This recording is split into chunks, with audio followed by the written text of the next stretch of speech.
अररिया के जोकीहाट में वार्ड सदस्यों ने अपनी मांगों को लेकर जमकर हल्ला बोल किया है। ब्लॉक ऑफिस के सामने में डेरा डाले पंचायत प्रतिनिधियों ने सैकड़ों की संख्या में हिस्सा लिया। यहां पर सभी प्रखंडों के प्रखंड अध्यक्ष भी मौजूद रहे।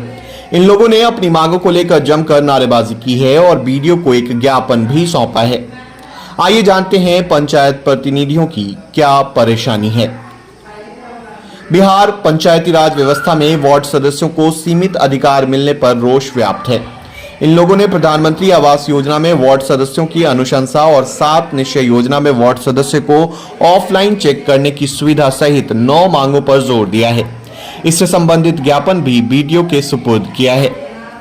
जोकीहाट ब्लॉक मुख्यालय के सामने में धरना स्थल पर पूरे जिले के प्रतिनिधि शामिल हुए। इन लोगों ने पंचायत के सभी योजनाओं में भी वार्ड सदस्यों की भागीदारी सुनिश्चित करने की मांग की है। मनरेगा योजना में वार्ड सदस्यों को योजना चयन और प्रशासनिक स्वीकृति का अधिकार देने की भी मांग रखी है। इसके अलावा प्रखंड कार्यालय में वार्ड सदस्यों और जनप्रतिनिधियों के लिए प्रतीक्षालय भवन भी बनाने की मांग की है। धरना प्रदर्शन में शामिल प्रतिनिधियों ने कहा है कि उनकी मांगों पर विचार नहीं होने पर पटना में विशाल प्रदर्शन किया जाएगा।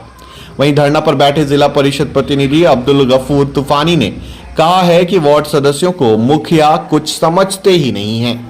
सर थोड़ा सा तेज आइए ना। पंचायत वार्ड सदस्य संघ बिहार प्रदेश के आह्वान पर पूरे बिहार में आज 9 सूत्री मांगों को लेकर धरना प्रदर्शन का आयोजन किया गया।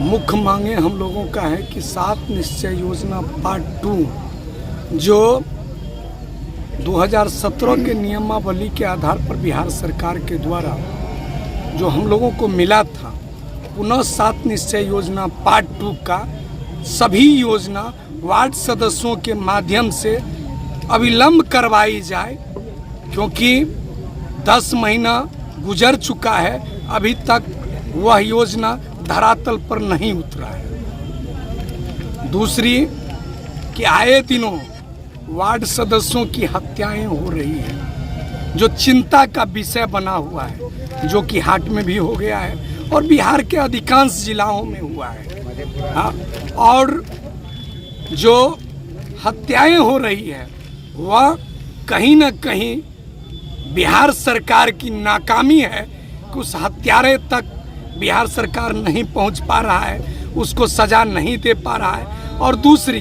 कि वार्ड सदस्यों को इस पीड़ा से इतना पीड़ित होना पड़ता है, इतना भयभीत होना पड़ता है कि इसमें माननीय जो मुख्यमंत्री जी हैं, माननीय पंचायती राज मंत्री हैं, वह यह एक्शन लें कि बिहार सरकार वार्ड सदस्यों के उस हत्यारे को सजा दिलवावे और बिहार के उन पीड़ित परिवार को जो वार्ड सदस्यों की हत्या हुए उसे 20 लाख का मुआवजा प्रदान करें।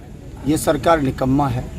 पिछले टर्म में हम लोगों को पंचायती राज व्यवस्था के तहत 7 निश्चय योजना का जो क्रियान्वयन के लिए वार्ड प्रबंधन समिति को, जिसका अध्यक्ष वार्ड सदस्य होता है, उसको अधिकार दिया गया। मैं दावे के साथ आपको कहना चाहूँगा, आपके माध्यम से कहना चाहूँगा कि प्रदेश का पहला योजना है 7 निश्चय, जो वार्ड सदस्य के माध्यम से हुआ, जो 100% धरातल पर उतरा। सिर्फ और सिर्फ कमीशन के चक्कर में इस योजना को का बंदर बांट कर करके हम लोगों से छीना जा रहा है।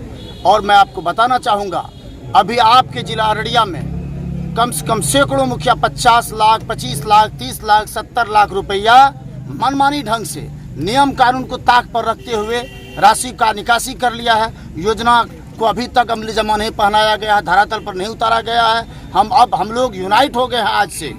पूरा जो मेरा अधिकार है, जिस अधिकार के तहत सरकार हमें चुनाव लड़ाई है और मैं चुनाव जीत करके अपने वार्ड और समाज का विकास का जो हमने संकल्प लिया है, उसके तक हम लोग प्रतिबद्ध हो चुके हैं। 1 महीने के अंदर सरकार हमारी 9 सूत्री मांगे अगर नहीं मानी तो हम लोग यहाँ से पटना की सरकार को हिला देंगे। मेरा पहला मांग है 7 निश्चय योजना का जो मुझे अधिकार दिया गया है, हम लोग कोर्ट से लड़ करके उसको लिए हैं, तो उस योजना का संपूर्ण अधिकार मुझे दिया जाए।